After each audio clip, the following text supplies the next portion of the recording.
Hey, if you're seeing this, you're probably a W-2 sales rep, whether you're in SaaS, staffing, whatever industry you're in. This will probably resonate with you, right? If you're an SDR or an account executive who's looking to make a transition in their career or looking at other options and want to add on to what you're currently doing.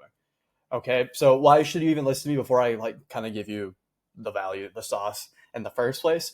I used to be a corporate salesperson. Now I did the untraditional path, right? I was working at a warehouse straight out of high school, dropped out of college, had a 2.1 GPA, used really untraditional methods of landing roles, landed a corporate SDR role, making 70, 80K, got promoted to enterprise SDR, became a sales executive, led LHH, part of the Adecco group, and led the entire Adecco group at 19 years old as a sales rep.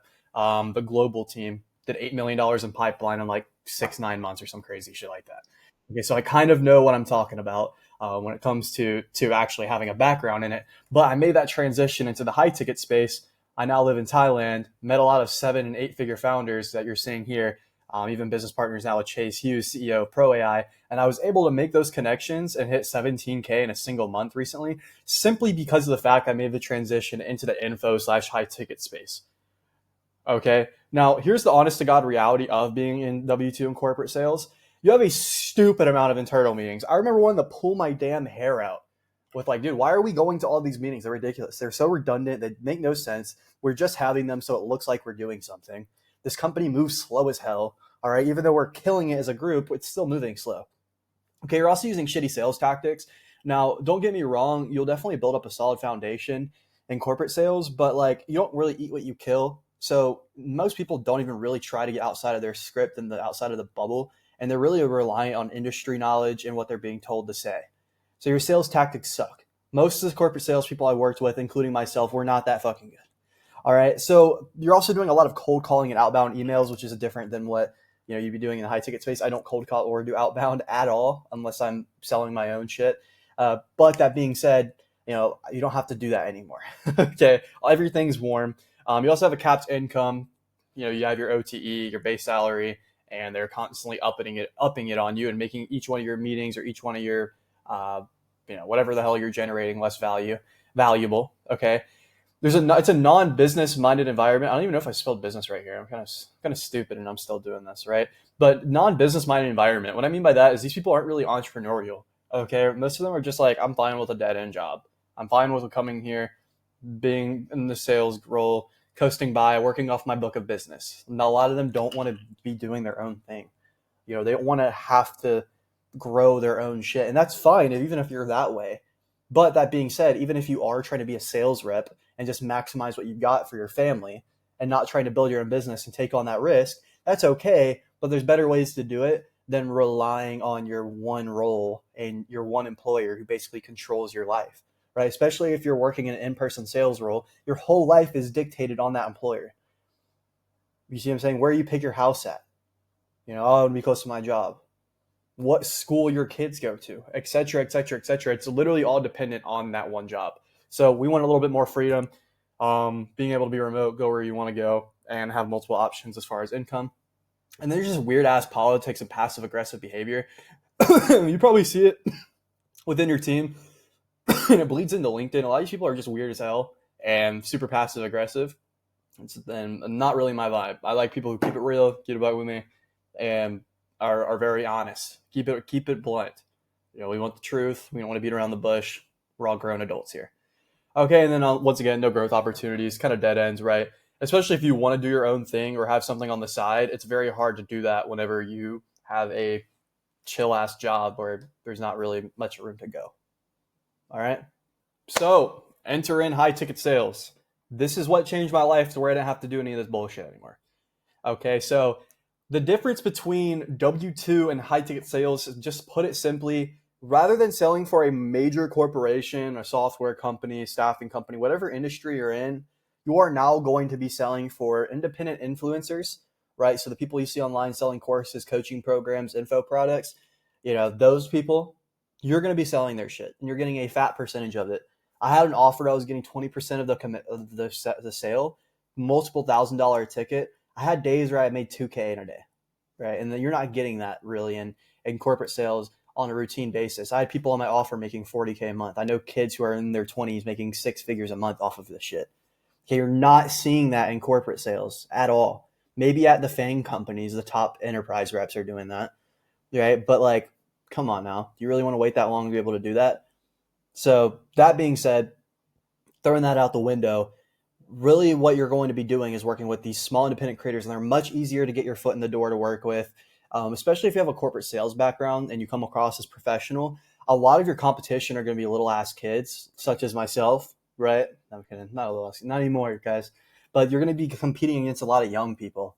Okay. And if you have that seasoned experience, or even if you don't, but you come across as professional, you know how to land these roles, you're going to smash it. All right. Realistically, you could do this on the side of even a corporate role and make an extra 5K a month, working an extra 10, 15 hours a week if you get the right opportunity, right? And obviously we'll go over how to find those opportunities. But yeah, high ticket sales is amazing for that. And on top of that, you'll actually learn how to really sell. This is a document I give to my mentees and teach them, but it literally goes over the entire sales process, what to say, when to say it, how to talk to people, different reframes, right? How to tailor pitches. I even help them tailor for their offers. And it comes down to like getting a tangible outcome. Why are they on the call? What are they looking to get out of the call? Their current situation, where they're at, why they're currently in their position because of a specific problem. Like, let's say we're teaching them how to make money online, right? They want to learn how to do day trading. Then we would come in there and say, what are you looking to get? They want to make 10K a month day trading and travel. Okay, what's your current situation? Oh, I'm a janitor. Then we have them understand the reason you're not able to make 10K a month in travel is because you're a janitor and you have no help.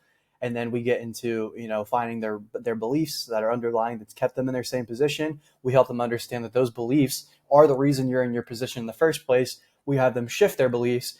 And then we get understanding of what are they really looking to achieve out of this, right? Because if somebody's coming to you to buy a fitness coaching program, for example, and you're telling them, hey, look, we'll give you chicken breast, we'll give you steaks, but they're a vegetarian, they're not going to want to purchase from you. But if you can understand, hey, look, what are you actually looking to get out of this? They say, hey, what do you like about eating? What's your favorite diet?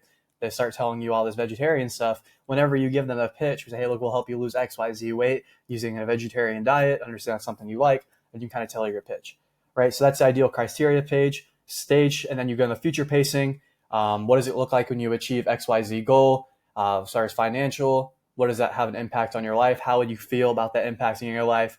Cost of inaction, building a huge gap between if they take action or if they don't. And then once again, you pitch it using their words based on everything. So using this framework, you could throw yourself anything or throw me on anything, and you can sell whatever the hell, right? It's probably sell your whatever company you're selling for right now, easy, right? Obviously, you need context on a B2B sense and kind of an industry knowledge. But you give a motherfucker a one-pager and he knows how to use this framework, he's going to kill you every time if you're still using outdated scripts. So that being said, how do you actually even find these roles in the first place? Now, I have a whole outreach guide and methodology, and I teach this to my students, my mentees. I help Bader, for example, go to get the 8K a month in under 45 days. My buddy Kevin, I got him from college to corporate sales. He does 6 figures a year. And my buddy Ty got him from 0 to 7K a month within those first 60 days. Currently working with Jalen right now, and he already got a 5K a month offer in his first week after only having car sales experience. And I've done full 5-figure months. So it's definitely possible. It can happen quicker than you think. It's just about showing up and executing and doing the right game plan.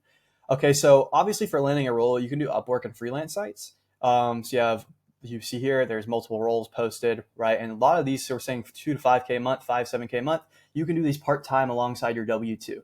Okay, because I know most of y'all are not really working 50 hours a week. Y'all might be working 50 hours a week, but you're not as productive as you know you can be. And you can slot in a couple time slots if you want to make extra money, or if you want to make the full transition, you can do so.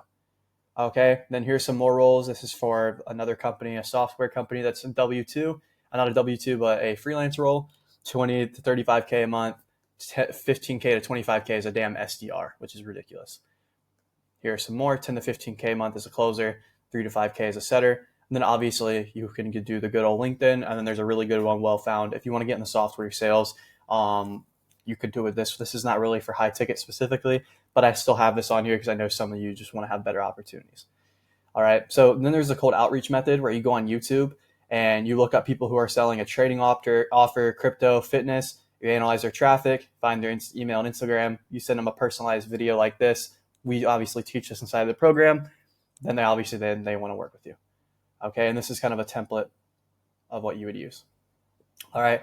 So if you got this far, appreciate you for watching, but you might be thinking this, I'm just an SDR, not some expert closer. Honestly, man, that's exactly how I was. And look where I'm at. I've had multiple 5-figure months living here in Bangkok, Thailand, kind of living my dream life. And I just turned 22 a week ago. So I did this at 21. Okay, I'm not good at selling without scripts. That's been holding you back this whole time. So once you actually learn how to sell with these frameworks, and it doesn't take you very long to do it, you'll be a killer. Okay, especially if you're coming from a corporate background, you know what hard work looks like to an extent, and in professionalism, it'll translate well. And would a legit company hire me is what I hear a lot too. Is like, how do I know if one of these companies are legit and they'll hire me?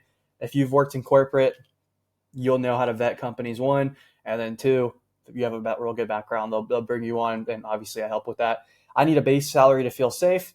That's actually a cap, and you're creating stability through a guaranteed income, not through optionality, right? So you want to create stability through optionality and not be reliant on one source of income versus, having that be the case. Okay, so rather than having your whole life based around this job, right, where they can instantly let you go when they do layoffs and the way the economy is looking, you can have multiple roles that make up your income. You can even diversify your income and do that through an even more pristine skill set. Okay, and what if I can't make enough commissions? That's why you have multiple roles you're on, so you can pack out your calendar. Okay, you can still be at home, sitting on the laptop. You have 10 slots filled. You just have to be at home for 10 hours a day. And if somebody no-shows, you can go to the gym, go on a walk, eat your food, chill out, do it all the time. Okay, and have flexibility as well. I worked hard to get this role. Don't want to waste it. Completely understand. Now you can build off of that and expand your career. Okay, and you can even do this alongside your role if you're just wanting some extra income. Okay, and if it starts making more than your normal job and you're doing it part-time, why not go all the way in, right? That's kind of what I did. So what if I leave and it doesn't work?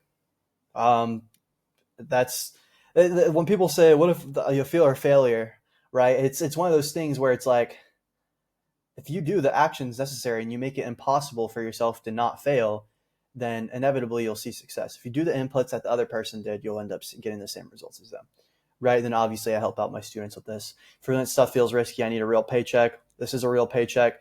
And once again, it's a little bit more risky to rely on, be stuck in the titty of the job you're at and expecting them to keep you on forever versus having an even better skill set and being in more demand in the open marketplace. Okay, and there's so many people selling stuff. How do I know it's real? That's a tough one, right? And you kind of got to get a feel for it and understand it. If you work with me, I'll obviously teach you how to vet these offers out. Okay, and in the same light, once again, I've been there, done that. I've worked with some of the top guys in the space, so definitely assist you. Even if we're not working together, you shoot me a message. I'll help you out. But that being said, hope you kind of found this useful. This is something I've been working on for a little while. Is helping these people get into the high ticket sales space, and people kept asking me. I've been getting some pretty solid results. So if you're wanting to do the same, just give me a shout and be sure to help you out. Regardless, see you.